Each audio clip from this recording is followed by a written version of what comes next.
This was the first mission experience that I was involved with that involved more than a one-day activity. So I've thought and reflected on this trip a lot more because of the extra time and energy that went into the project. And I realized there's a couple of I'd say big differences between Des Moines and Fort Thompson, South Dakota. That's just infrastructure related. Obviously there's a lot of cultural differences, but there's a lot of infrastructure differences. And I'll share one of the construction experiences in order to demonstrate those infrastructure differences.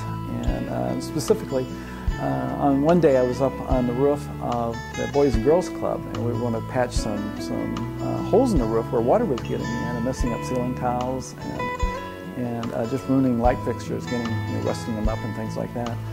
So I and Corey Poff went up on the roof with 3 tubes of roofing caulk, which is all that we brought with us. And there was no obvious place where the water was getting into the building. And so we started looking for seams.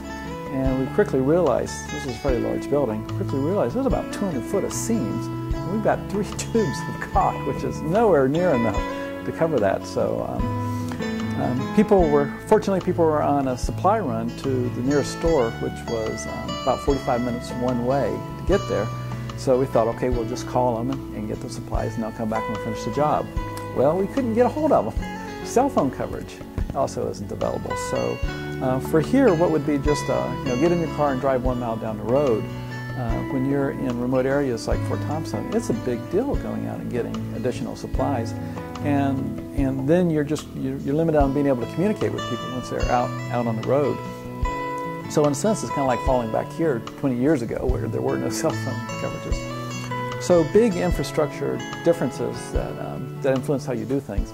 As it worked out in this particular story, second day, Jamie Phillips went up and she wound up getting 5 gallons of roofing tar. And so I got up with Corey Poff again with 3 other of the youths. Got up with Alan and Nick and the other Corey. And we worked on the roof for several hours, spreading all 5 gallons of roofing tar out. So I think we made a good difference, big difference for the roof.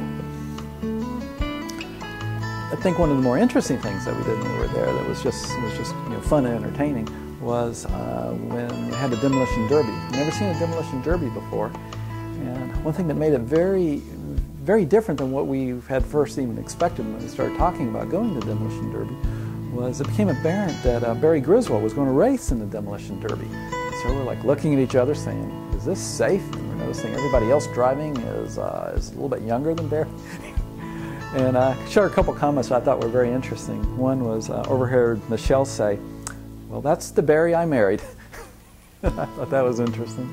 And the other comment was in the second race, there were just 3 cars racing in the second heat that Barry was in. And the 2 other drivers ganged up against Barry and knocked him out of the race. And I was standing beside Matthew Thompson, and he got very incensed that they were ganging up against Barry. And he was saying if I was driving, I wouldn't let them team up against Barry like that.